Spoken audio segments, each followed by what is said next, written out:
আপনাদের পড়ে শোনাচ্ছিলাম নিকোস কাজানজাকিসের বিখ্যাত উপন্যাস জোরবা দ্য গ্রিক। উপন্যাসটির আজ ৬ষ্ঠ পর্ব। অধ্যায় ১০। কে সৃষ্টি করেছে অনিশ্চয়তার এই গোলকধাঁধা, এই ধৃষ্টতার মন্দির, এই পাপের কলস, হাজারটা কলঙ্ক পোতা এই জমিন, এই নরকের দুয়ার, ছলাকলা শঠতায় উপচে পড়া এই ঝুড়ি, এই মধুর মতো মিষ্টি গরল, এই বন্ধন যা মরণশীল মানুষকে আষ্টে পৃষ্ঠে বেঁধে রাখে এই বিশ্বের সঙ্গে, এই মেয়ে মানুষ। জ্বলন্ত কয়লার চুলার পাশে মেঝেতে পা গুটিয়ে বসে আমি এই বৌদ্ধ সঙ্গীত লিখছিলাম, আবার লিখছিলাম। ভূত তাড়াবার যত মন্ত্র ছিল সবই আমি অভ্যাস করছিলাম নিজের ওপর খাটাতে। আমি দৃঢ়কল্প ছিলাম যে মন থেকে সেই বৃষ্টি ভেজা এক মহিলার দেহ ও দোলায়িত নিতম্ব দূর করব, কারণ সেই শীতে প্রতিদিন রাতে স্যাঁতস্যাঁতে ভেজা বাতাসে আমার চোখের সামনে দিয়ে সে ভেসে যাচ্ছিল।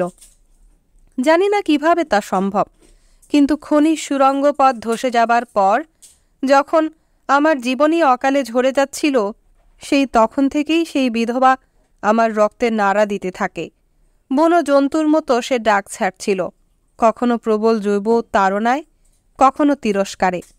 সে যেন ডাকছিল, এসো এসো, জীবন বহিয়া যায় চক্ষের পলকে, তড়া করে চলে এসো, দেরি হয়ে যাচ্ছে, এসো। আমি ঠিকই জানতাম এটা মারার ডাক, মারা।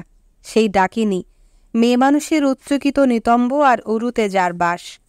আমি ওকে ঠেকাতে বুদ্ধের নাটক লিখতে শুরু করি, যেমন লিখত বুনো মানুষেরা তাদের চোখা পাথর দিয়ে গুহাগাত্রে, কিংবা লাল সাদা রঙে আঁকত ওদের চারপাশে ঘুরে বেড়ানো ক্ষুধার্ত হিংস্র পশুদের ছবি। এইসব পশুকে পাথরে খোদাই করে এদের ছবি এঁকে ওরা চাইত তাদের বন্দি করতে, যেন পশুরা তাদের ওপর চড়াও হতে না পারে। যেদিন আমি পাহাড় চাপা পড়ে থেতলে মরার হাত থেকে বেঁচে এলাম, সেদিন থেকেই সেই বিধবা আমার একাকিত্বের তপ্ত হাওয়ায় বেশি করে তার মাজা দুলিয়ে নেচে বেড়াতে থাকে, আমাকে ইশারায় ডাকে। দিনের বেলা আমি শক্ত থাকি, মন থাকে সতর্ক সজাগ, এবং তাকে পারি চটকে ফেলতে।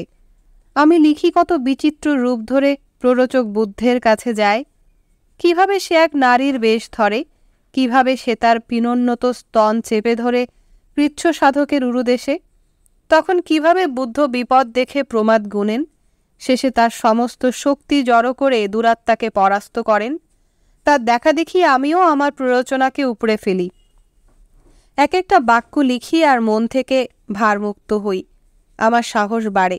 আমি উপলব্ধি করি যে দুরাত্মা সরে যাচ্ছে, নেমে যাচ্ছে, শব্দের ঝাড় ফুঁকে সে উৎখাত হচ্ছে। দিনের বেলা আমি সমস্ত শক্তি দিয়ে লড়তাম, কিন্তু রাতে আমার মন যেন সব অস্ত্র নামিয়ে রাখত। অন্তরের দরজাগুলো খুলে যেত, আর সেসব দিয়ে ভেতরে এসে ঢুকত বিধবা। সকালে ঘুম থেকে জাগতাম বিধ্বস্ত ও পর্যুদস্ত হয়ে। তারপর আবার শুরু হতো লড়াই। এরপর যখন কাগজ থেকে মাথা তুলতাম, ততক্ষণে দুপুর গড়িয়ে গেছে। দিনের আলো তাড়া খেয়ে দৌড়াচ্ছে, অন্ধকার দ্রুত ভেঙে পড়ছে আমার ওপর। দিন ছোট হয়ে আসছিল, বড়দিন হচ্ছিল আসন্ন। আমার চারপাশের বিশ্বে এই চিরন্তন কুস্তি প্রতিযোগিতা দেখতে দেখতে নিজেকে বলি, আমি একা নই। দিনের আলো, সে তো মহাশক্তিধর, সেও লড়ছে, সেও কখনো কখনো পরাস্ত হচ্ছে, কখনো হচ্ছে জয়ী, কিন্তু সে তো হতাশ হয়ে বসে থাকছে না। এর মতো আমিও হব জয়ী। আর যে চিন্তা আমাকে প্রচুর সাহস জোগালো তা হলো বিধবার বিরুদ্ধে লড়ে আমি নিজেও এক বিশ্বজনীন ছন্দে তাল দিচ্ছি। আমার এমন ধারণা হলো যে ওই বিধবার দেহ বেছে নিয়েছে কিছু প্রবঞ্চক বস্তু। তারা আমার ভেতর যে স্ফূর্ত বন্নিশিকা জ্বলে তাকে ধীরে ধীরে মিষ্টি কথায় সিক্ত করে নেভাতে বদ্ধপরিকর। নিজের উদ্দেশ্যে বলি, ঈশ্বর সেই অবিনাশী শক্তি যা বস্তুকে আত্মায় রূপান্তরিত করে। প্রত্যেক মানুষের মধ্যে এই স্বর্গীয় ঘূর্ণিবায়ুর একটা উপাদান থাকে, যার সাহায্যে সে রুটি, জল ও মাংসকে রূপান্তরিত করে চিন্তায় এবং কর্মে। জোরবা ঠিকই বলে, যদি বলতে পারো তুমি যা খাও তা দিয়ে কি করো, তাহলে আমি বলে দেব তুমি কে বা কি। আমার কথা ধরলে বলি, আমি খুব কষ্টে দেহের সেই প্রবল বাসনাকে আমার বুদ্ধ নাটকে রূপান্তরিত করার লড়াইয়ে নিয়োজিত ছিলাম। কি ভাবছো বস? মনে হচ্ছে সমস্যায় আছো। ক্রিসমাসের সন্ধ্যায় আমাকে চিন্তান্বিত দেখে জোরবা বলে, কোনো দানবের সঙ্গে আমি লড়ছিলাম সে সম্পর্কে তার একটা ধূর্ত ধারণা জন্মেছিল। আমি না শোনার ভান করি, কিন্তু জোরবাও এত সহজে ছাড়ার বান্দা নয়।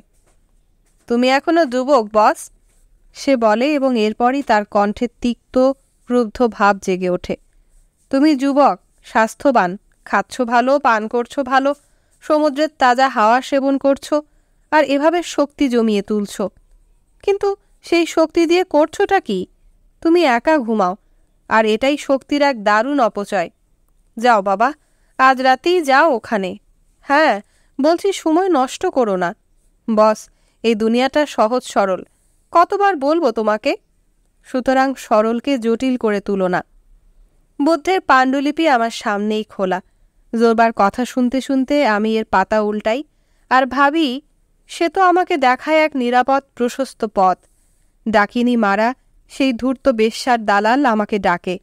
আমি শুনি, একটা কথাও না বলে শুনি, এবং ঠিক করি ওটাকে ঠেকাবো। ধীরে ধীরে পাণ্ডুলিপির পাতা উল্টিয়ে এখন ভেতরের দ্বন্দ্ব গোপন করতে শীষও দিতে থাকি। কিন্তু কথা বলতে আমার অনীহা দেখে জোরবার রাগে ফেটে পড়ে। আজ ক্রিসমাসের সন্ধ্যা, জলদি করো, যাও ওর কাছে। চার্চে চলে যাবার আগেই যাও। আজ রাতেই খ্রিস্ট আবার জাগবেন বস। তুমি যাও, গিয়ে তোমার নিজের জাদু দেখাও। বিরক্ত হয়ে আমি উঠে পড়ি। ব্যাস জোরবা, অনেক হয়েছে, এনাফ, আমি বলি। প্রত্যেকে তার নিজের পথেই চলে। মানুষ তো গাছের মতো, ডুমুর গাছ যখন চেরি দেয় না, তখন কি তুমি সেটাকে বকো? বেশ, তাহলে এখন চুপ করো। এখন চলো যাই চার্চে, দেখি খ্রিস্ট আবার জন্মাবেন, চলো। জোরবা ওর শীতের টুপি জোরে টেনে কপালের ওপর নামিয়ে আনে। ঠিক আছে, চলো, নাখোশ কণ্ঠে সে বলে।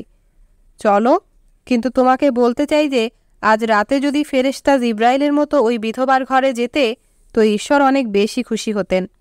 তোমার রাস্তায় ঈশ্বর চললে তো তিনি কখনোই মেরির কাছে যেতেন না, এবং সেক্ষেত্রে প্রভু খ্রিস্টেরও জন্ম হতো না।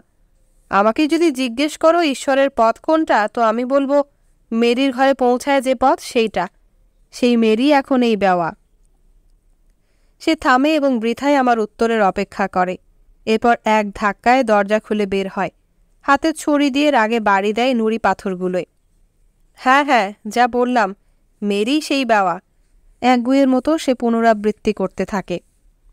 ঠিক আছে, এখন চলো, আমি বলি, আর ওভাবে চিৎকার করো না। শীতের রাত, আমরা দ্রুত পা চালিয়ে হাঁটি। আকাশ একেবারে স্বচ্ছ, তারাগুলো দেখাচ্ছে বড় বড়, আর আগুনের গোলার মতো ওরা ঝুলে আছে বেশ নিচে। সৈকত ধরে হাঁটতে হাঁটতে মনে হলো যেন এই রাতটা জবাই করা এক অতিকায় জন্তুর মতো জলের কিনার বরাবর শুয়ে আছে। আমি মনে মনে বলি, আজ রাত থেকেই শীতকাল যে আলোকে জোর করে কেটে ছেটে দিয়েছিল, তা আবার বিজয় অর্জনে লড়বে। এমন যেন সেই আলো সুন্দর ঐশী শিশুর সঙ্গেই আজ রাতে জন্মাবে। গ্রামবাসী সবাই এসে হাজির হয়েছে চার্চের উষ্ণ সুবাসিত মধুচক্রে। পুরুষেরা সামনের দিকে দাঁড়িয়েছিল, আর মেয়েরা বুকে হাত বেঁধে পেছনের দিকে। দীর্ঘাঙ্গী পাদ্রী স্টিফানোস 40 দিন উপবাস ব্রত পালনের পর তিরিক্ষি মেজাজে ছিল। স্বর্ণখচিত ভারী আলখাল্লা পরে সে দীর্ঘ পদবিক্ষেপে এদিক ওদিক ছোটাছুটি করছিল। হাতে ধরা ধূপাধার দোলাচ্ছিল, কখনো গলা ছেড়ে গাইছিল, এবং খ্রিস্টের জন্মের মুহূর্তটি জলদি দেখে বাসায় গিয়ে ঘন স্যুপ, মজাদার সসেস আর ধুমায়িত শূকর মাংসের ওপর হামলে পড়তে অস্থির হয়ে উঠেছিল। শাস্ত্রে যদি বলতো অদ্বৈ আলোক উদ্ভাসিত হইয়াছে, তাহলে মানুষের হৃদয় নেচে উঠত না। এই ধারণাটা বিশ্বজয়ী লোককাহিনীতেও পরিণত হতো না। তা হতো সাধারণ এক প্রাকৃতিক বৈশিষ্ট্যেরই প্রকাশ, এবং তাতে আমাদের কল্পনাও সেভাবে জ্বলে উঠত না, মানে আমাদের আত্মা জ্বলে উঠত না।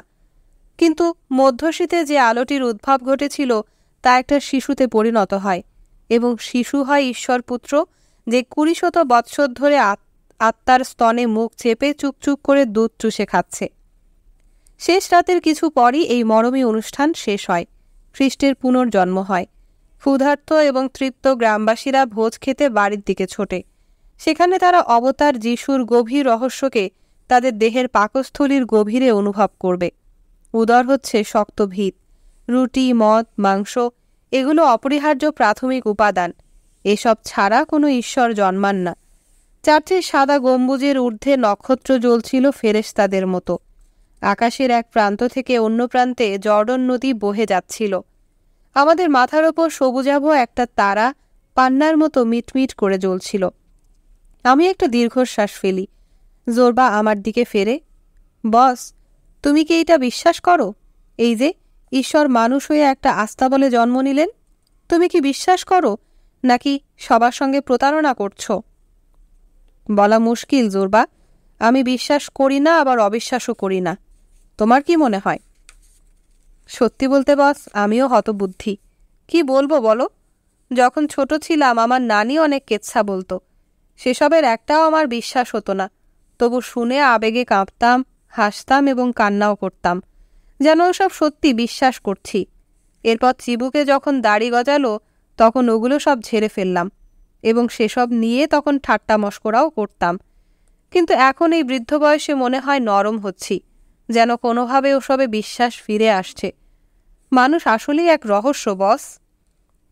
আমরা মাদাম অর্তেনসের বাসায় পথ ধরছিলাম এবং দৌড়াচ্ছিলাম দুটো ক্ষুধার্ত রেসের ঘোড়ার মতো। পাদ্রীরা খুবই চতুর জানো তো, জোরবা বলে। ওরা তোমার পেটের মাধ্যমেই পৌঁছে তোমার কাছে। তখন পালাবে কি করে? 40 দিন তুমি মাংস খাও না, শুধু উপবাস করো। কেন? যেন তুমি মাংসের শোকে কাতর হও। ওহ, নাদুস শুয়ারগুলা, ওরা খেলতে জানে। সে এখন আরও দ্রুত পা চালায়। তাড়াতাড়ি হাঁটো বস, সে বলে। টার্কি এতক্ষণে প্রস্তুত হয়ে গেছে এবং পরিণত হয়েছে তুর্কি রসনায়। আমাদের মাদামের কিং সাইজ বিছানা পাতা ঘরে পৌঁছে দেখি খাবার টেবিলে সাদা কাপড় বিছানো এবং সেখানে একটা প্লেটে 2 ঠ্যাং ছড়িয়ে চিত হয়ে শুয়ে আছে ধুমায়িত টার্কি। কয়লার চুলা থেকে চমৎকার মৃদু ভাপ উঠছিল। মাদাম অর্তেনসের চুলে বিনুনি পাকিয়ে সেজেগুজে অপেক্ষা করছিল। পরেছিল হালকা গোলাপি রঙের ঢিলে হাতওয়ালা এবং অনেক ঝালর লাগানো লম্বা ড্রেসিং গাউন। ভাঁজ পরা গলায় 2 আঙ্গুল সমান চওড়া ক্যানারি হলুদ রঙের রিবন শক্ত করে পেঁচিয়েছিল। বগলে ইচ্ছে মতো ছিটিয়েছিল গোলাপ জল। আমার মনে হলো এই দুনিয়ার সব কিছু কি চমৎকার মানিয়ে যায়। মানুষের হৃদয় আর বিশ্ব কি সুন্দর সুষম হয়। এই ক্যাবারে গায়িকাকেই দেখুন, একসময় কি দারুণ অসম্মানজনক রোমাঞ্চের জীবন সে যাপন করেছে, কিন্তু এখন শেষ জীবনে এই নির্জন সমুদ্রোপকূলে ভাগ্যতাড়িত হয়ে একটি ক্ষুদ্র দরিদ্র কুটিরে সে নারী জীবনের সন্ততুল্য উষ্ণতা, যত্নআত্তি, সুষমা আর ছিমছাম জীবনে মনোনিবেশ করেছে। এই যে যতনে প্রস্তুত আড়ম্বরের খাবার, জ্বলন্ত কয়লার চুলা, প্রসাধন করা মুখ, রঙিন পোশাক পরা দেহ, গোলাপ জলের ঘ্রাণ, এইসব ক্ষুদ্র ক্ষুদ্র মানবিক দৈহিক সুখকে কি দ্রুত অপার সারল্যে বিশাল এক আধ্যাত্মিক আনন্দে রূপান্তরিত করা হয়েছে। হঠাৎ আমার 2 চোখে অশ্রু জমে ওঠে। এই বিশেষ রাতে আমার মনে হলো সেই জনহীন সমুদ্র সৈকতে জলের কিনারে আমি যেন একেবারে নিঃসঙ্গ নই। এক নারী প্রাণ তরা করে অন্তরে পূর্ণ মাত্রায় মা, বোন আর রূপসী স্ত্রীর ভক্তি, কমনীয়তা আর ধৈর্য নিয়ে আমার যত্ন নিতে এগিয়ে আসছে। আর আমি ভাবতাম আমার কিছুরই প্রয়োজন নাই, হঠাৎই মনে হলো আমার সবই দরকার। নিশ্চয়ই এরকমই স্নিগ্ধ উত্তাল ছিল জোরবার মনের ভাবও, কারণ উঠোনে পা দিয়েই সে 2 হাত বাড়িয়ে দৌড়ে গেল আমাদের সাজুগুজু করা প্রেমকাতর মেজবানকে আলিঙ্গনে জড়াতে। খ্রিস্ট আবার জেগেছেন, চেঁচিয়ে বলে সে। অভিনন্দন তোমাকে গো, অভিনন্দন নারী জাতিকে। সে হাসতে হাসতে আমার দিকে ফেরে। দেখেছ বস, নারী কি চতুর প্রাণী, তারা ঈশ্বরকে পর্যন্ত পামপট্টি মারতে পারে। আমরা টেবিলে বসি, গোগ্রাসে গিলি খাবার আর মদ। শরীর আমাদের তৃপ্ত হয় এবং আনন্দে হৃদয় হয় শিহরিত। জোরবা আবার প্রাণবন্ত হয়ে ওঠে। সে থেকে থেকেই আমার দিকে তাকিয়ে চেঁচায়, আরে খাও আর পিও, খানা খাও আর শরাব পিও। বস, গা গরম করো, গানাভি গাও বেটা, রাখালদের মতো গান করো। মহিমা সর্বোচ্চ, খ্রিস্ট জন্মেছেন ফের, সে তো হাসির ব্যাপার নয়। তোমার হামদ করো উচ্চনাদে, ঈশ্বর যেন শুনতে পান আর একটু ফুর্তিতে মাতেন। বেচারা ডেভিল তারে আমরা তো যথেষ্টই চুবাইছি বিষে। জোরবা এখন বাস্তবিকই জোশের তুঙ্গে, পরে থামায় ক্যাডা। এই যে আমার জ্ঞানী সলোমন, আমার দোয়াত দান, ঝাঁঝরি দিয়া সব কিছু চালতে যেও না। তিনি কি জন্মেছেন নাকি জন্মাননি? নিশ্চয়ই জন্মাইছেন। আরে আরও ভইও না। একবার এক ইঞ্জিনিয়ার সাহেব আমারে ডাইকা বলে, যদি একটা ম্যাগনিফাইং গ্লাস দিয়া এক গ্লাস পানির মধ্যে তাকাও তো দেখবা ছোট ছোট কিরমি কিলবিল করতেছে, যেগুলা তুমি খালি চোখে দেখো না। তুমি ওইসব কিরমি দেখলে আর পানি খাইতে চাইবা না, আর না খাইয়া তেষ্টায় মরবা। আরে বস, আসার দিয়া ম্যাগনিফাইং গ্লাস ভাঙ্গা ফেলো। শালা গ্লাসও ভাঙ্গা শেষ তো কিরমিগুলাও সব ফক্কা, তাইলে তুমিও পানি খাইয়া দম ফেলবা। সে আমাদের জমকদার সঙ্গিনীর দিকে ফিরে নিজের ভরা গ্লাস উঁচিয়ে ধরে বলে, প্রিয়তম কুমারী মাতা, আমার সহযোদ্ধা কমরেড, আমি তোমারই স্বাস্থ্য পান করতে যাচ্ছি। জীবনে আমি জাহাজে বহু মূর্তি দেখেছি। তারা নিজেদের জাহাজের গলুইয়েছিল পেরেক দিয়ে সাঁটা।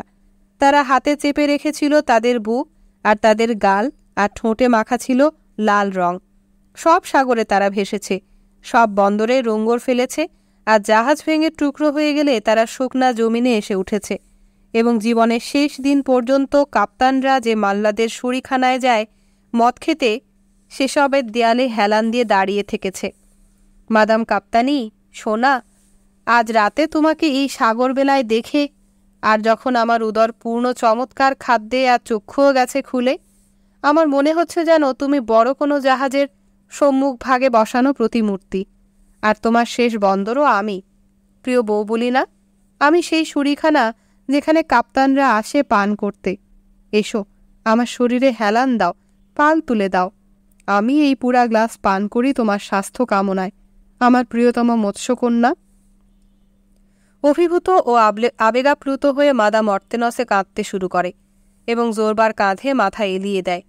জোরবা আমার কানে ফিসফিস করে বলে, দেখলে বস, আমার মন ভোলানো কথা এখন আমাকে ঝামেলায় ফেলতে যাচ্ছে। এই বুড়ি আজ রাতে আমাকে ছাড়বে না, কিন্তু আমি কি করব বলো? এই অবলা জীব, সবার জন্য আমার প্রাণ কান্দে। ওর মৎস্যকন্যার কানে সে এবার তার স্বরে ফুকারে, খ্রিস্ট জন্মেছেন, হয়ে যাক এবার আমাদের স্বাস্থ্যের উদ্দেশ্যে।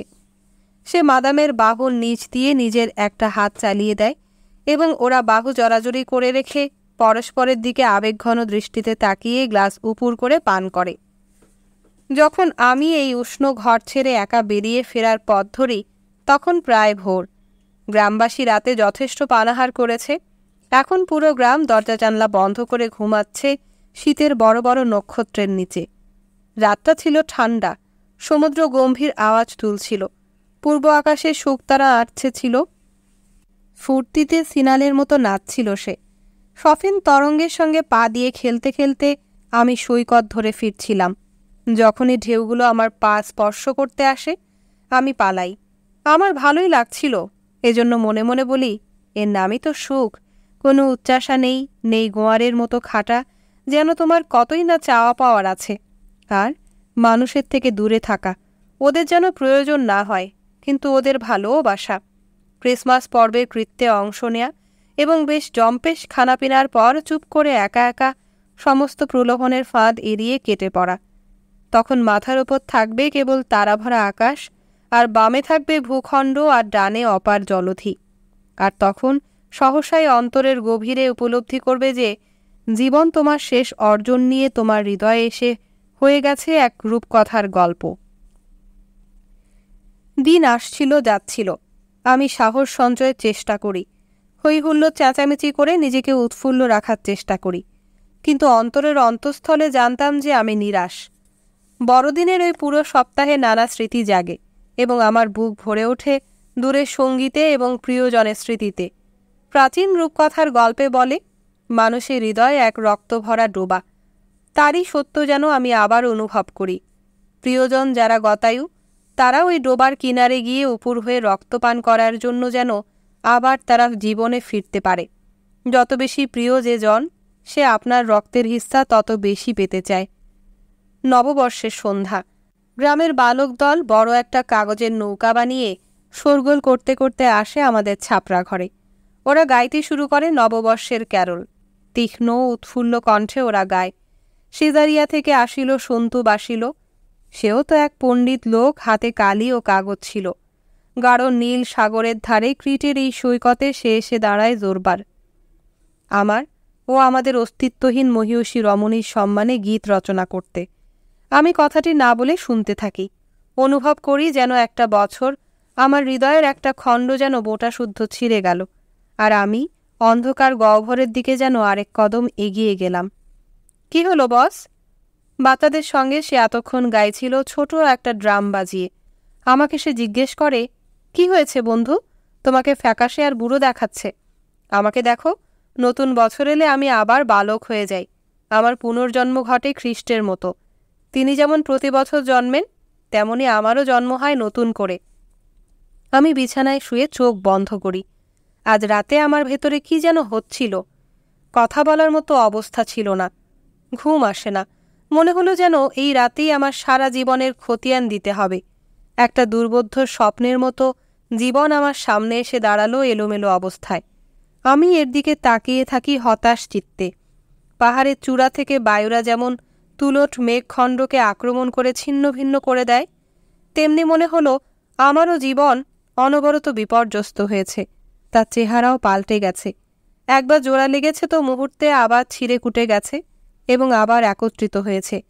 কখনো দেখতে তা হয়েছে কুকুরের মতো, কখনো রাজহাঁসের মতো, কখনো দৈত্য, বৃশ্চিক, সোনার ময়ূর, বানর, আর ওদিকে বায়ু আর রংধনু ঠাসা মেঘ অনবরত তার রূপ হারিয়ে ছড়িয়ে যেতে থাকে। জীবনে আমার যত জিজ্ঞাসা ছিল তারা যে কেবল উত্তর পায়নি তাই নয়, তারা ক্রমে জটিলতর এবং বিপজ্জনক হয়ে উঠেছে। আমার অসম্ভব বাসনাগুলো কেমন যেন নিষ্প্রভ হয়ে বিশ্বাসযোগ্যতা হারাচ্ছিল। দিনের আলো ফোটে, আমি চোখ খুলি না। আমার মনের যে শক্ত উপরিতল সেটা ভেঙে এবং বিপজ্জনক নদীনালা দিয়ে যে শক্তি বিন্দুরূপী মানুষকে টেনে নিয়ে ফেলে যে অসীম মহাসমুদ্রে বিলীন করতে, তার রহস্য ভেদ করতে আমার ঐকান্তিক ইচ্ছার ওপরই আমার সমস্ত শক্তি নিয়োজিত করতে চাচ্ছিলাম। আবরণের পর্দা ছিঁড়ে আমি অস্থির হয়েছিলাম নববর্ষ আমার জন্য কি লিখে রেখেছে তা দেখতে। Good morning boss, happy new ইয়ার।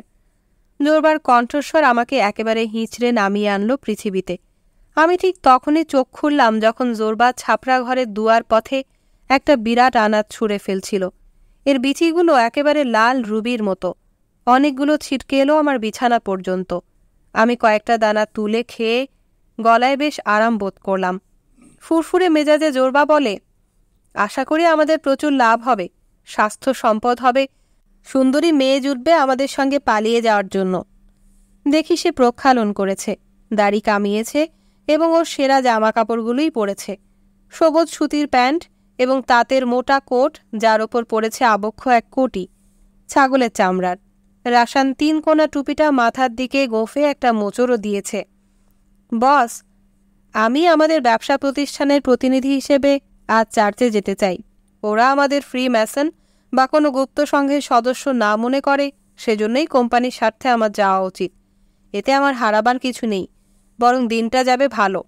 সে ঝুঁকে আমার দিকে চোখ টেপে এরপর স্বর নামিয়ে বলে, কে জানে, হয়তো সেখানে বিধবার সঙ্গে দেখাও হয়ে যেতে পারে।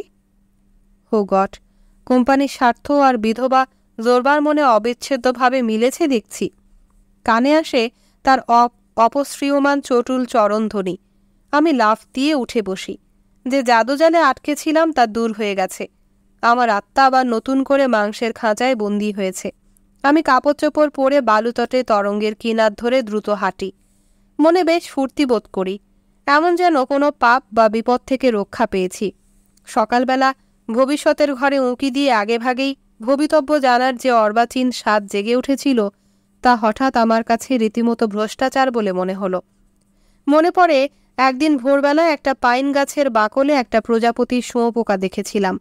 ঠিক সেই সময় পোকাটা প্রায় প্রজাপতির আকারের খোলে একটা ছিদ্র দিয়ে বেরিয়ে আসার চেষ্টা করছিল। আমি কিছুক্ষণ দাঁড়িয়ে অপেক্ষা করি, কিন্তু পোকাটা বেরোতে বেশি সময় নিচ্ছিল। ওদিকে আমারও তাড়া ছিল। আমি তখন ওটার উপর ঝুঁকে ফু দিতে থাকি, যেন একটু তাপ পায় এবং খোলস ভেঙে বেরিয়ে আসে। আমি অধৈর্য হয়ে দ্রুত হাম দিই, আর চোখের সামনে দেখি অলৌকিক ব্যাপার ঘটছে। অস্বাভাবিক গতিতে খোসাটা খুলে গেল। প্রজাপতি ধীরে ধীরে হামা দিয়ে বেরোতে শুরু করলো, কিন্তু তখন দেখি ওর পাখা দুটো না খুলে গুটিয়ে কুঁকড়ে গেছে। এটা দেখে আমি যেরকম আতঙ্কিত হয়েছিলাম তা কখনো ভুলব না। প্রজাপতি তার কাঁপতে থাকা শরীরের সবটুকু শক্তি দিয়ে পাখা মেলতে চেষ্টা করে, কিন্তু পারে না। ওটার ওপর আরও ঝুঁকে আমি হাম হাম করে মুখ দিয়ে আরও ভাঁপ দিতে থাকি। না, হয় না, ওর যা দরকার ছিল তা হলো আরেকটু পক্ক হয়ে ধৈর্য ধরে সূর্যের আলোয় পাখা মেলা। কিন্তু তখন আর কি, দেরি হয়ে গেছে। আমার নিঃশ্বাস ওই প্রজাপতিকে বাধ্য করেছে বেরিয়ে আসতে, কুকুরে মুচড়ে সময়ের আগেই বেরিয়ে আসতে। সে বেরিয়ে এলো, কিন্তু অপরিণত অবস্থায় বাধ্য হয়ে। একবার একটু নড়ে উঠল এবং আমার হাতের তালুতেই মরে স্থির হয়ে রইল। সেই প্রজাপতির ফুরফুরে হালকা শরীর মনে হয় আমার বিবেকের ওপর সবচেয়ে ভারী বস্তু হয়ে বসেছিল। সেদিন যে ব্যাপারটা আমি হাড়ে হাড়ে টের পেয়েছিলাম তা হলো প্রকৃতির মহৎ নিয়মগুলোয় হুড়োহুড়ি করা মারাত্মক পাপ। আমাদের উচিত মনে আস্থা নিয়ে চিরায়তের ছন্দে যুক্ত হওয়া। আমি একটা শিলায় বসে শান্তিতে নববর্ষের চিন্তাভাবনা জোড়া দিতে মগ্ন হই। নিজেকেই বলি, আহ, এই নববর্ষে এমন জীবনযাপন করি যেন কোনো রকম অধৈর্য বা অস্থিরতার বশ না হই। সেই ছোট্ট ভ্রূণ প্রজাপতি যেটাকে আমি খুন করলাম কারণ তাকে জীবন দিতে আমার আর তর্সই ছিল না। আহা, যদি সেসব সময় আমার সামনে নেচে নেচে উড়ে পথ দেখাতো। একই সঙ্গে যদি সেই মুমূর্ষু অপরিণত প্রজাপতি তারই ভাগিনী কোনো মানবাত্মাকে হুড়োহুড়ি করা থেকে বিরত থাকতে এবং ধীরে সুস্থে সময় নিয়ে নিজের পাখনা মেলতে সাহায্য করত। অধ্যায় 11। মনে খুব আনন্দ নিয়ে বিছানা থেকে লাফিয়ে উঠি। নববর্ষের নানা উপহার আমার চারপাশে, শীতল হাওয়া, নির্মল আকাশ আর ঝকঝকে সমুদ্র। আমি গ্রামের পথে হাঁটা দিই। যাত্রীর সাধারণ প্রার্থনা নিশ্চয়ই এতক্ষণে শেষ। হাঁটতে হাঁটতে অবাস্তব এক আবেগ নিয়ে ভাবি, আচ্ছা, সৌভাগ্য বা দুর্ভাগ্যক্রমে কার সঙ্গে আজ নববর্ষের এই প্রথম দিনে দেখা হবে? ভালো হয় যদি দেখি ফুটফুটে একটা শিশু, হাতে উপচে পড়া নতুন বছরের খেলনা, অথবা কোনো সচল বৃদ্ধ, পরনে নকশা করা ফুলহাতা সাদা শার্ট। পৃথিবীতে দায়িত্ব পালন শেষে সে এখন তৃপ্ত এবং গর্বিত। যতই হাঁটি আর গ্রামের নিকটবর্তী হই ততই আমার চিত্তও বিক্ষিপ্ত হয়। হঠাৎ করেই যেন দেহের ভারে আমার হাঁটু বিবশ হয়ে আসে। আরে, জলপাই গাছের ফাঁকে ফাঁকে গায়ের পথ ধরে দুলকি চালে হেঁটে চলেছে সুষমামণ্ডিত সরু মোমবাতি সদৃশ অবয়ব নিয়ে সেই বিধবা মেয়ে। গায়ে তার লাল জামা, মাথায় কালো বন্দনা, তার ছন্দায়িত চলন সত্যি কালো প্যান্থারের মতো। আমার মনে হলো যেন চারপাশে ছড়িয়ে যাচ্ছে সে তীব্র মেঘনাভের ঘ্রাণ। মনে মনে ভাবি, আচ্ছা, এখন কি পালাবো? আমার মনে হলো রেগে গেলে এই পশু ক্ষমা করে না এবং তখন বাঁচার একমাত্র পথ চোঁচা দৌড়। কিন্তু কি করে সম্ভব? সে তো সরাসরি আমার দিকেই আসছে। তার পদতলে নুড়ি পাথর চুরমুর করে গুঁড়ো হয়ে যাচ্ছে, যেন একদল সৈন্য জোর কদমে এগিয়ে আসছে। আমাকে সে দেখে ফেলেছে এবং মাথাও নেড়েছে। মাথা থেকে বন্দনা খুলে যাওয়ায় এখন তার ঘন কুন্তলও এলায়ে পড়েছে। আমার দিকে চট করে একবার তাকিয়ে সে একটু হাসে। দৃষ্টিতে তার রয়েছে এক ধরনের বুনো মিষ্টি ভাব। সে দ্রুত বন্দনা সামলায়। মনে হলো তার গোপন গভীর রহস্য কেশ দাম আমার সামনে উন্মুক্ত হওয়ায় সে লজ্জা পেয়েছে। আমি চাইলাম ওর সঙ্গে কথা বলতে, শুভ নববর্ষ জানাতে, কিন্তু গলা আমার কাঠ হয়ে গেছে। ওই সেদিনকার মতো যখন সুরঙ্গের ছাদ ভেঙে পড়েছিল এবং আরেকটু হলে আমার ভবলীলাই সাঙ্গ হতো। তার বাগানের চারপাশ ঘিরে যে নলখাগড়ার বেড়া তা বাতাসে দুলছিল। শীতের সূর্যালোক সোনালি লেবু আর নারাঙ্গি বৃক্ষের ঘন পত্র সম্ভারের ওপর এসে পড়ছিল। সমগ্র বাগান তখন ফুটে উঠছিল নন্দন কানন হয়ে। বিধবা মেয়ে থেমে হাত বাড়িয়ে ঝটিতি বাগানের দরজা খোলে। ঠিক সেই সময় আমি ওই দিক দিয়ে পার হচ্ছিলাম। সে আবার ফিরে তাকায় এবং ভুরু উঁচিয়ে আমার ওপর দৃষ্টি নিবদ্ধ করে। এরপর বাগানের দরজা খোলা রেখেই ভেতরে যায়। আমি দেখি নারাঙ্গি গাছপালার ওপাশে সে নিতম্ব নাচিয়ে অদৃশ্য হয়ে গেল। তখন যদি দৌড়ে দরজা দিয়ে ঢুকে তাতে খিল দিয়ে ওর পেছন পেছন ছুটে গিয়ে কোমর পেঁচিয়ে ধরে কথাটি না কয়ে ওকে টেনে নিয়ে ফেলতে পারতাম বিধবার কম্বল মোড়া বিছানায়, তাহলেই না হতাম বাপের মরদ পোলা। আমার পরদাদা হলে তাই করত এবং আমার আশা আমার নাতিও সেরকমই করবে। কিন্তু আমি তো নাদান, সেখানে বিমূঢ় অবস্থায় দাঁড়িয়ে ভাবতে থাকি। তিক্ত হাসি হেসে আমি বিড়বিড় করি, আরেক জনমে, হয়তো অন্য কোনো জীবনে আমার আচরণ নিশ্চয়ই এর চেয়ে উন্নত হবে। এখনকার মতো বাবা চলতে থাক যেমন চলছ। যেন এক মহা পাপ করে ফেলেছি। এরকম মানসিক ভার নিয়ে আমি সবুজ গিরিখাতে নেমে পড়ি এবং হাঁটতে থাকি। শীতে দেহ হিম হয়ে আছে, দেখি কাঁপছি। বৃথাই চেষ্টা করি মাথা থেকে বিধবা চকিত চাহনি আর তার চটক হাসি তার স্তনযুগল তাড়াতে। তারা বারবার ফিরে আসে এবং আমি পালাই, যেন পেছনে কেউ ধরতে আসছে। গাছপালায় এখনো পাতা আসেনি, কিন্তু কুড়িগুলো রসে টইটুম্বুর। তারা ইতিমধ্যে ফুলতে আর ফাটতে শুরু করেছে।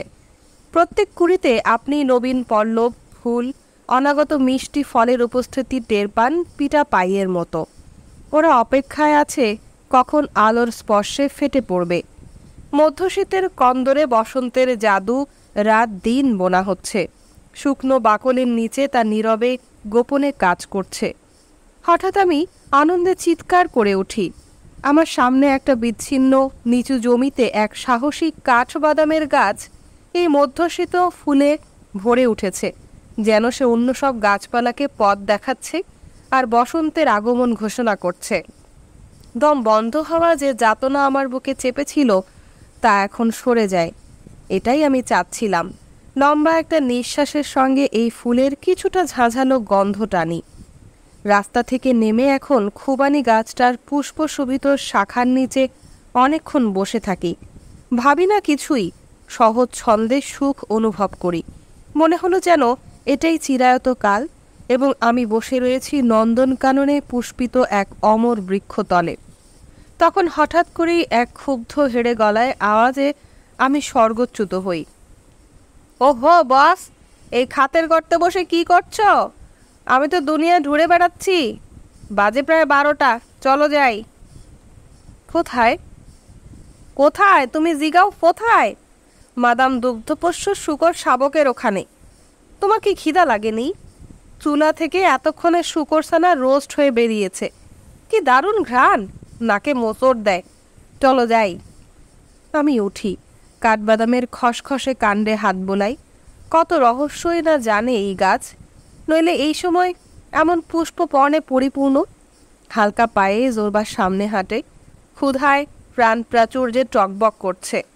মানুষের মৌলিক যে চাহিদা, খাদ্য, পানীয়, মেয়ে মানুষ, নাচ, তার নৃত্যপরা গ্রামীণ শরীরে তাদের দুটি এখনও ধরে রেখেছে।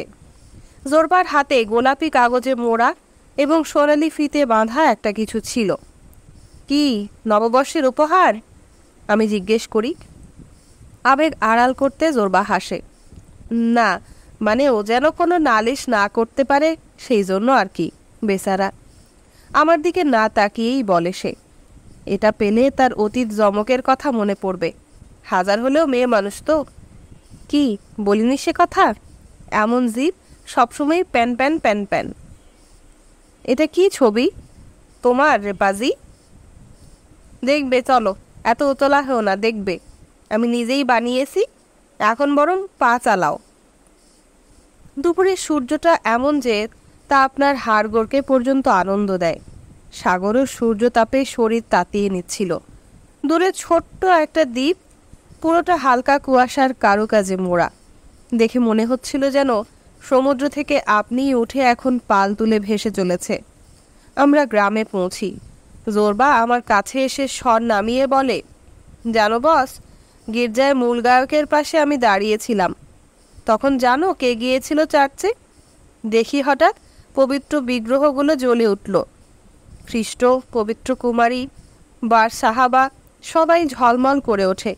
আমি বলি, আরে হচ্ছেটা কি? আর বুকে ক্রুশ আঁকি। এ কি, সূর্য এসে ঢুকলো নাকি? পেছন ফিরে দেখি সে বিধবা। ঠিক আছে জোরবা, যথেষ্ট যথেষ্ট চাপাবাজি বলে দ্রুত পা চালাই। কিন্তু জোরবাও আমার পিছে পিছে দৌড়ায়। খুব কাছ থেকে দেখলাম বস, ওর গালে একটা তিল আছে। ওটাতেই পুরুষ কাত। মেয়েদের এই এক রহস্য, গালে তিল। আবার দেখি বিস্ময়ে তার চোখ বিস্ফারিত হয়ে উঠেছে। দেখেছ বস, গায়ের মাংস নরম পেলব, আর তারপর সহসাই একটা কালো দাগ। ব্যাস, ওইটাতেই পুরুষের মাথা বিগড়ে যায়। বুঝতে পারছো বস, তোমার নোট বইয়ের কি লেখে? ধুত্তর, যার নামে যাক।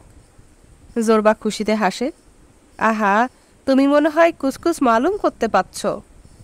ক্যাফেতে না থেমে আমরা জায়গাটা দ্রুত পেরিয়ে যাই।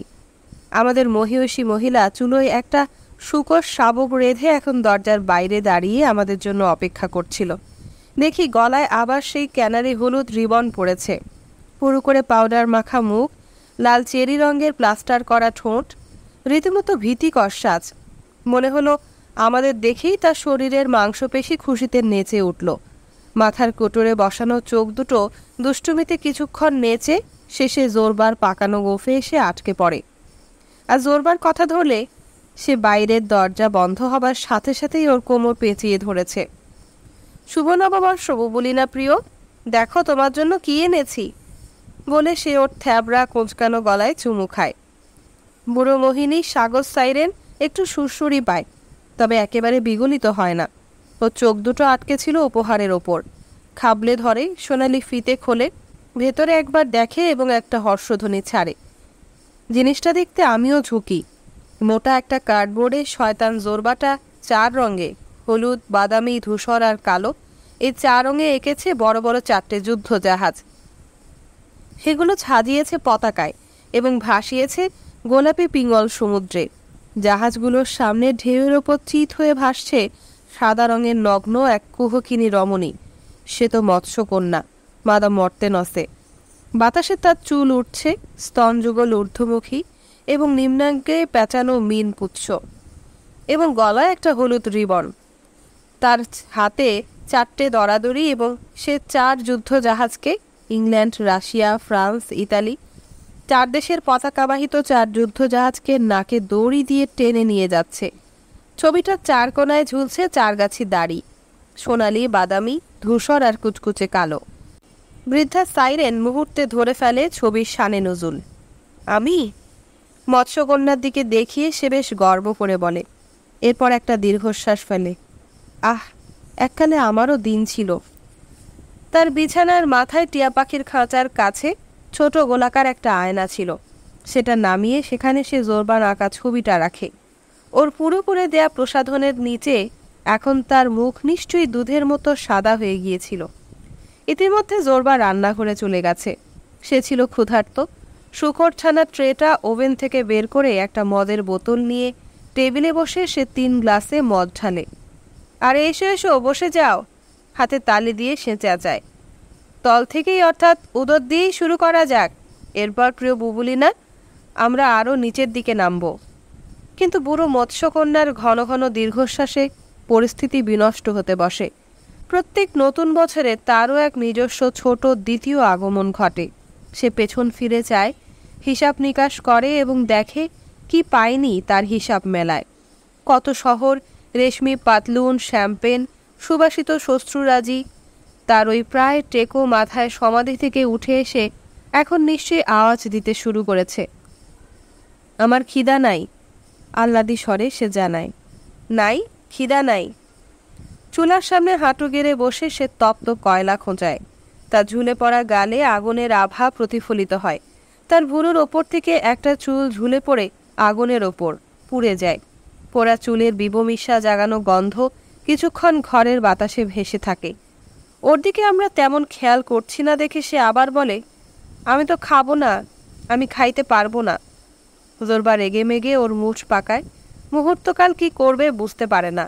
মহিলা যতক্ষণ পারে প্যান প্যান করুক, আর আমরা খেতে থাকি। এটা যেমন হতে পারত, তেমনি জোরবা ওর পায়ে ধরে ওকে বাহুতে জড়িয়ে মিষ্টি কথা বলে খাওয়ার জন্য পীড়াপিড়িও করতে পারত। ওর কঠিন মুখের দিকে তাকিয়ে দেখি সেখানে পরস্পর বিরোধী নানা আবেগের দোলাচল।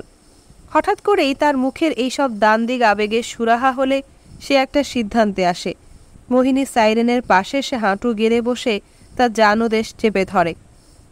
বুবুলিনা, হৃদয় ভাঙ্গার স্বরে সে নিবেদন করে, বুবুলিনা, তুমি যদি না খাও তো তামাম দুনিয়া শেষ হয়ে যাবে। বিশ্বকে একটু দয়া করো লক্ষ্মী, শুকরছানার ছোট ছোট পা একটু চেখেই দেখো না। এই বলে সে মাখন মাখা শুকর শিশুর সুবাসিত মচমচে একটা পা ছিঁড়ে মাদামের মুখে গুজে দেয়। সে এখন ওকে জড়িয়ে ধরে তুলে যত্নে আমাদের দুজনের মাঝখানে চেয়ারে বসায়। খাও, বলে সে, খাও যেন সান্তাক্লজ আমাদের গ্রামে আসে। জেনে রাখো, তুমি না খেলে সে আসবে না, ফিরে যাবে তার দেশ সিজেরিয়াতে। সঙ্গে নিয়ে যাবে কালি কাগজ, নববর্ষের কেক, নববর্ষের ব্যাবাক উপহার, বাচ্চাদের খেলনা, এই রোস্ট করা শুকর ছানাকে নিয়ে দেবে হাঁটা। অতএব আমার প্রিয় বুবুলিনা, তোমার ছোট্ট সোনামুখটা খোলো তো, খাও। দুটো আঙুল খাড়া করে সে ওর বগলের নিচে কাতুকুতু দেয়। আনন্দে বুড়ো সাইরেন হি হি হু হু করে ওঠে। তার লাল হয়ে আসা ছোট চোখ দুটি মোছে এবং শুকরছানার পুড়ে মচমচে হওয়া খুদে পা চিবোতে মনোযোগী হয়। ঠিক সেই মুহূর্তে আমাদের ঠিক মাথার ওপর মাটির ছাদে দুই প্রেম কাতর মারজাত দম্পতি হামলাতে শুরু করে। মনে হলো যেন ওরা হামলাচ্ছে এক ধরনের পারস্পরিক ঘৃণা থেকে।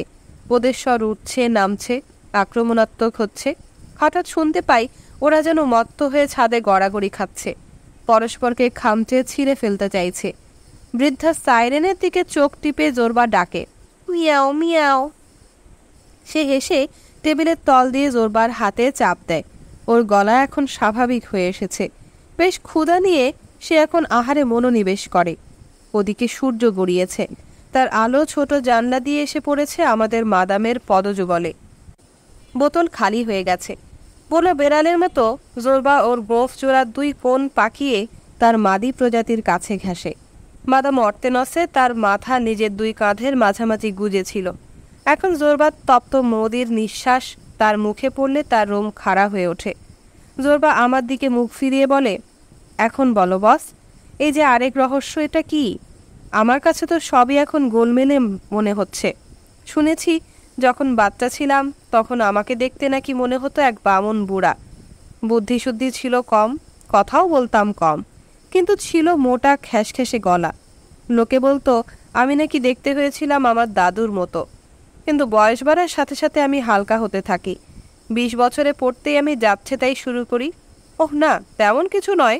অন্য সবাই ওই বয়সে যা করে আমিও সেসবই করতাম। এরপর 40-এ পা দিনে আমি সত্যি দারুণ যৌবন বোধ করতে থাকি এবং পাগলামি স্রোতে গা ভাসাই। এখন আমি 60-এ পৌঁছেছি, আসলে 65, কাউকে বলো না কিন্তু। তো বেশ, এখন আমি 60-এর ঊর্ধ্বে।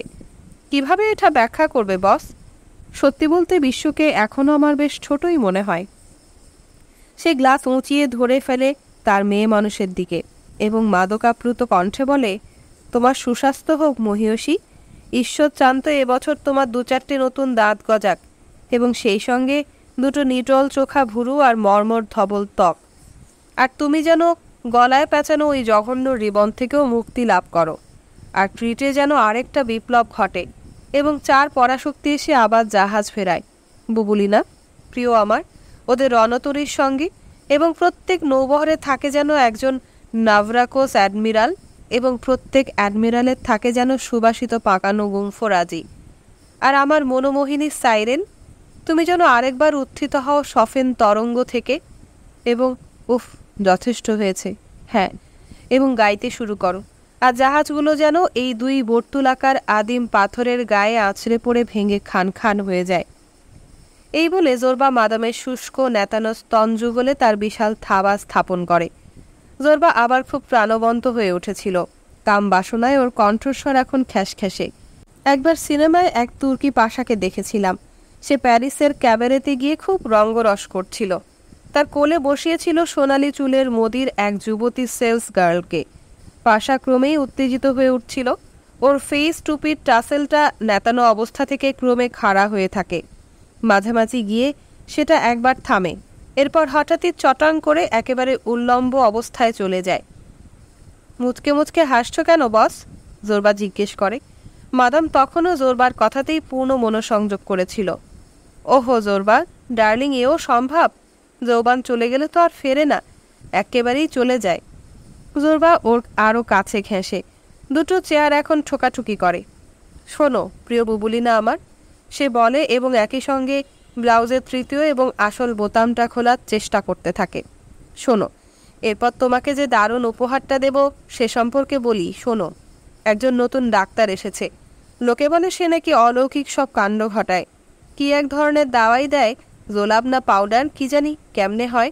তাতে নিমেষে তোমার বয়স 20 কি খুব বেশি হলে 25-এ নেমে আসে। অপেক্ষা করো লক্ষ্মী, তোমার জন্য ইউরোপ থেকে এই দাওয়াই আসবে। বৃদ্ধ সাইরেনের পাতলা হয়ে আসা চুলের ফাঁকে লালচে চাঁদি চকচক করে ওঠে। হতচকিত কণ্ঠে সে চেঁচায়, হাসাকো বলে সে মাংসল বাহু দিয়ে জোরবার গলা জড়িয়ে ধরে। সত্য জোলাব হয় তো? জোরবা ডার্লি, আমার জন্য 1 বোতল অর্ডার করো। সে বিড়ালের মতো আহ্লাদে ফরফর করে আর জোরবার গায়ে গা ঘষতে ঘষতে বলে, আর যদি পাউডার হয় তো 1 বস্তা। জোরবার 3 নম্বর বোতাম খুলতে খুলতে বলে। মাথার ওপর ছাদে বিড়াল দম্পতি কিছুক্ষণ চুপচাপ ছিল, এখন আবার ভ্যাবড়াতে শুরু করে। একটার গলায় বেশ ক্ষেত বিলাপ, অন্যটা অস্বীকৃতি জানায় আর শাসায়। আমাদের মাদাম হাই তুলে, চোখ তার ঢুলু ঢুলু। ওই বিলাইগুলা কি করতেছে? সে জড়ানো কণ্ঠে বিড়বিড় করে, অগসরম নাই? এবার সে জোরবার হাঁটুতে বসে, ওর গলায় মাথা এলিয়ে সে একটা দীর্ঘশ্বাস ফেলে। মালটা একটু বেশি হয়ে গেছে। ওর চোখ এখন জলে ঝাপসা হয়ে আসে। জোরবার জিজ্ঞেস করে, ও বুবুলিনা ডার্লিং, কি ভাবতেছো যে চোখে তোমার পানি? হাতের থাবায় স্তন ভরে টেপে আর জানতে চায়। আলেকজান্দ্রিয়া, বিড়বিড় করে বলে মায়াবিনী সাইরেন। বিশ্বের অনেক দেশেই সে গড়াগড়ি হয়েছে।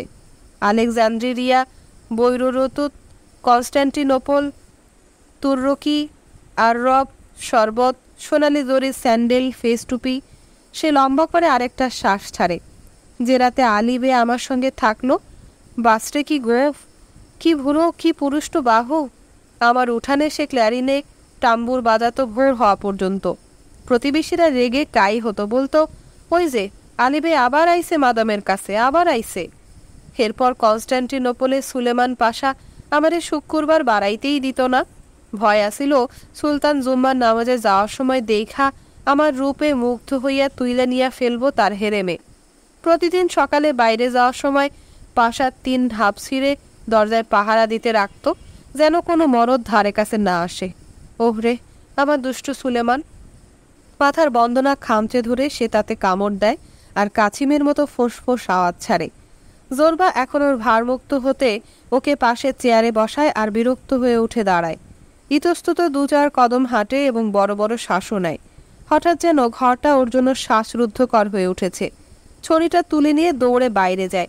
ঝোলা মইটা দেয়ালে ঠেস দিয়ে 2 করে ধাপ একসঙ্গে উঠতে দেখে আমি চেঁচিয়ে উঠি, আরে জোরবা, কাকে ঠেঙাতে যাও? সুলেমান পাশাকে? ওই শালার বিলাই 2টারে, চেঁচায় সেও। আমারে শান্তিতে থাকতে দিচ্ছে না। এক লাফে সে দেখি ছাদে উঠে গেছে। মাদাম অর্তেনসও ততক্ষণে পুরো মাত্রায় মাতাল। তার চুল আলু থালু, বহুল চুম্বিত চোখ দুটো এখন বন্ধ। তন্দ্রা তাকে উঠিয়ে নিয়ে গেছে পূর্বদেশের বড় বড় শহরে, বন্দরে, ঘেরাটোপ কাননে এবং আলো আধারির হারেমে কামার্ত প্রাসাদের পাশে। এরপর ঘুম তাকে নিয়ে যায় সাগর বিস্তারে। সে স্বপ্ন দেখে মাছ ধরছে, 4টে বড়শি ফেলেছে একসাথে এবং তাতে আটকে ফেলেছে 4 বিশাল যুদ্ধ জাহাজ। শান্তিতে সমুদ্রের সফেন জলের ছিটায় সিক্ত বয়স্ক কুহকিনী এখন ঘুমের মধ্যে হাসে। জোরবা ছড়ি ঘোরাতে ঘোরাতে ফিরে আসে। ঘুমাইতেছে? মাদামের দিকে চোখ মেরে সে অবাক হয়। মাগি, দিছে ঘুম? হ্যাঁ, আমি জবাব দিই। তাকে টেনে নিয়ে গেছে ডাক্তার ভরনফ, স্বয়ং যে বুড়োদের যৌবন ফিরায়, অর্থাৎ দেয় তন্দ্রা। এখন তার বয়স নেমেছে 20-তে। বুঝলে হে জোরবা? পাশা এবং সে ঘুরে বেড়াচ্ছে কোথায় কোথায় সব প্রাচীন শহরে, আলেকজান্দ্রিয়া, বৈরুত। জাহান্নামে যাক বেশ্যা বুড়ি! মাটিতে থুতু ফেলে সে বিড়বিড় করে। দেখো দেখো কিভাবে সে হাসতেছে। চলে আসো বস, যাই গিয়া। সে মাথায় হ্যাট চাপিয়ে দরজা খোলে। এভাবে ওকে একা রেখে পালাবো? লজ্জার ব্যাপার নয় কি জোরবা? সে একা নাই, রইছে সুলেমান পাশার লগে। দেখতে পাও না উঠতেছে 7 আসমানে? ঘাটের বেশ্যা! আসো, কাইটা পড়ি। বাইরের ঠান্ডায় আমরা বের হই। পরিপূর্ণ তৃপ্ত স্নিগ্ধ আকাশ, সেখানে শান্তিতে ভাসে চাঁদের ভেলা। মাগি মানুষ, জোরবার তিক্তস্বরে উচ্চারণ করে। তবু কই, দোষ তোমার না বস, দোষ হইল মরা মগজ, মাংস মাথা সুলেমান আর জোরবাদের। এরপর বলতেই থাকে, না, দোষ আমাদেরও না, দায়ী একজনই। হ্যাঁ, মাত্র একজনই। মরা মগজ মহামহিম, মাংস মাথা মহামহিম, মহামহিম সুলেমান, মহামতি জোরবা। জানো সে কে? যদি সে আদৌ থাকে, আমি বলি। আর যদি না থাকে? তাইলে আর কি, সো দাও। এই বলে সে একটা অশ্লীল অঙ্গভঙ্গি করে। কিছুক্ষণ আমরা কোনো কথা না বলে পা চালিয়ে হাঁটি। জোরবার মনে নিশ্চয়ই কিছু একটা ছিল, কোনো উদ্ভট ধারণা। কারণ দেখি সেকেন্ডে সেকেন্ডে সে হাতের ছড়ি দিয়ে নুড়ি পাথরে আঘাত করছে আর থুথু ফেলছে। হঠাৎ সে এবার আমার দিকে ফেরে। ঈশ্বর আমার পর্দাদার হাড়হাড্ডির হেফাজত করুক, জোরবা বলে। মেয়ে মানুষ সে ভালোই চিনত, কারণ সে তাদের ভালোবাসত আর তারাও তারে খুব তকলিফ দিছে। সে বলতো, অ্যালেক্সি বেটা, আমার দোয়া যদি চাস তো বলি মেয়ে মানুষ থেকে সাবধান। ঈশ্বরে যখন মেয়ে মানুষ তৈরির জন্য আদমের পাঁজরার হাড্ডি নিল, অভিশাপ লাগুক সেই বদ সময়টার। শয়তান তখন একটা সাপের ভেগ ধরল, আর হাড়টা ঈশ্বরের হাত থেকে কায়রা নিয়ে সে দেয় দৌড়। ঈশ্বরে তখন তার পিছে পিছে দৌড়াইয়া তারে ধইরা ফেলায়, কিন্তু শয়তানে তার আঙ্গুলের ফাঁক দিয়ে পিছলাইয়া যায়, আর ঈশ্বরের হাতে ধরা থাকে শয়তানের মাথার 2টা শিং। ঈশ্বর তখন কয়, ঘরের কাম যে জানে তেমন মাইয়া মানুষ চামচ দিয়াও তাঁত বুনতে পারে। বেশ, তো আমি শয়তানের শিং দিয়েই বানাবো মাইয়া মানুষ। আর সে করলো তাই। আর এইভাবেই অ্যালেক্সি দাদুরে শয়তান ঢুইকা পড়লো আমাদের সবার মধ্যে। তাই যখনই মেয়ে মানুষের গতরে হাত দাও তো হাতে থাকে শয়তানের শিং। মেয়ে মানুষ থিকা সাবধান। দাদুরে, সে বেহেশতের বাগিচা থাইকা আপেলটাও চুরি করছে। সে তার ব্লাউজের মধ্যে চোরাই আপেল চালান কইরা এখন সবখানে দাপাইয়া বেড়াইতেছে। আর মুখত চাই, এই আপেলগুলার একটা খাইলেই তো সর্বনাশ, আর যদি না খাও তাইলেও সর্বনাশ। তাহলে দাদুরে, তোরে আর কি কব, তোর যেমন ইচ্ছা তেমন কর। আমারে দাদু ওই সবকই দিল, কিন্তু তাহলে কিছু শিখব কি করে? তখন আমি নিজের পথই ধরি আর পৌঁছে গিয়া জাহান্নামে। গ্রামের ভেতর দিয়ে তাড়াতাড়ি পার হই। চাঁদের আলোয় সব আওলাইয়া যায়। দুনিয়া মনে হয় পাল্টায় গেছে। মাল খাওয়ার পর একটু বাইরে বেরোলেন। বেরিয়ে দেখেন রাস্তাগুলো সব দুধের নহর। রাস্তার ব্যাবাক খানাখন্দ সাদা খড়িমাটির গুঁড়ায় ভরা, আর পাহাড়গুলা বরফে ঢাকা। আপনার হাত, মুখ, ঘাড় সব জোনাক পোকার পেটের আলোর প্রভার মতো নরম, কোমল। আর সানটা আপনার বুকে ঝুলে আছে এক আজব গোল্ড মেডেলের মতো। আমরা যত দ্রুত সম্ভব হাঁটছিলাম, একেবারে ঘোড়ার মতো। শরাবের আছরে নির্ভাস শরীর, মনে হচ্ছিল যেন দুজনে উড়ে চলেছি। আমাদের পেছনে তন্দ্রাচ্ছন্ন গ্রামে গেরস্ত বাড়ির কুকুরগুলো ছাদে উঠে চাঁদের দিকে তাকিয়ে করুণ সুরে ডাকছে। আর আমাদেরও, যদিও কোনো কারণ নেই, আমাদেরও ইচ্ছে করছিল গলাটা চাঁদের দিকে প্রসারিত করে ওই রকম বিলাপ ভজন শুরু করি। তখন বিধবার বাগানের পাশ দিয়ে যাচ্ছিলাম। জোরবার থেমে যায়। মদ, উপাদেয় খাবার আর চাঁদ ওর মাথাটা আউলে দিয়েছে। সে রাজহাঁসের মতো গ্রীবা বাড়িয়ে ওর গাধার গলায় একটা শোলক ভ্যাবড়াতে থাকে। উত্তেজনার মুহূর্তে এই শোলক সে তাৎক্ষণিকভাবেই বানিয়েছিল বলে আমার মনে হলো। মধ্যিখানের নিচে তোমার অঙ্গবাসী ভালো, লেওড়াখাড়া হইয়া আবার মুহূর্তে নেতালো। এই শালা আরেক শয়তানের শিং। চলো বস, জলদি পার হই। ঘরে পৌঁছতে প্রায় ভোর হয়ে গেল। আমি বিধ্বস্ত অবস্থায় সোজা বিছানায় পড়ে গেলাম। জোরবা হাতে মুখে পানি দিয়ে চুলো ধরায় এবং কফি বানায়। দরজার কাছে সে মেঝেতে গুটলি পাকিয়ে বসে থাকে, একটা সিগারেট ধরায় এবং নিঃশব্দে খায়। ওর দেহ রিজু, খাড়া। সে সোজা তাকিয়ে থাকে সমুদ্রের দিকে। ওর মুখ গুরু গম্ভীর, তাতে চিন্তার ছাপ। আমার খুব পছন্দের একটা জাপানি ছবির কথা মনে পড়ে। এক কৃচ্ছ সন্ন্যাসী জামাই পেতে বসে আছে, গায়ে জড়ানো গেরুয়া বসন। তার মুখ দেখে মনে হয় তার রোদে জলে কালো হয়ে যাওয়া কাঠ কুঁদে বানানো হয়েছে। তার কাঁধ সোজা। সে নির্ভয়ে সামনের অমানিসার দিকে তাকিয়ে দেখছে আর হাসছে। চাঁদের আলোয় আমি জোরবাকে ওইভাবে দেখে প্রশংসা করি। সে হালকা সারল্যে সে চারপাশের পৃথিবীর সঙ্গে নিজেকে খাপ খাইয়ে নিয়েছে। যেভাবে তার দেহ ও আত্মা এক মেলবন্ধনে একটি একক সত্তা হয়ে উঠেছে, তাতে সব কিছু, মেয়ে মানুষ, রুটি, বুদ্ধিবৃত্তি, নিদ্রা, সব কিছু তার দেহের মাংসে মিলেছে পূর্ণ সুখ ও স্বাচ্ছন্দ্যে, এবং হয়ে উঠেছে একজন জোরবা। মানুষ এবং ব্রহ্মাণ্ডের এমন বন্ধুসুলভ মেলবন্ধন আগে কখনো দেখিনি। চাঁদটা শেষ পর্যন্ত ডুবতে শুরু করে। ওটা এখন একটা পূর্ণ গোলক এবং বিষণ্ণ সবুজাব তার বর্ণ। সাগরের ওপর এখন সে ছড়িয়েছে এক অবর্ণনীয় মিষ্টি আমেজ। জোরবা ওর হাতে সিগারেট ছুঁড়ে ফেলে এবং একটা ঝুড়ি টানতে হাত বাড়ায়। সেখানে সে হাতড়িয়ে তারের মতো কিছু একটা বের করে, সঙ্গে কিছু খেলনা, কপিকল আর ছোট ছোট কাঠের টুকরাও। সে তেলের পিদিম জ্বালে এবং আরেকবার তার ঝুলন্ত রেলপথের পরিকল্পনা নিয়ে নিরীক্ষা করে। তার ওইসব আদিম খেলনার ওপর ঝুঁকে সে নিশ্চয়ই আবার হিসাব নিকাশ শুরু করেছিল। নিশ্চয়ই অত্যন্ত দুরূহ ছিল এইসব মাপযোগের হিসাব, কারণ দেখি কয়েক সেকেন্ড পরপরই সে থেমে ভয়ঙ্কর মূর্তিতে মাথা চুলকাচ্ছিল আর খিস্তি করছিল। হঠাৎ করেই হয়তো তার মনে হলো যে না, যথেষ্ট হয়েছে। তখন সে বায়বীয় রেল রাস্তার মডেলে পায়ের তালু দিয়ে জুৎসুই একটা লাথি ঝাড়ে। ব্যাস, সব গড়িয়ে পড়ে মাটিতে।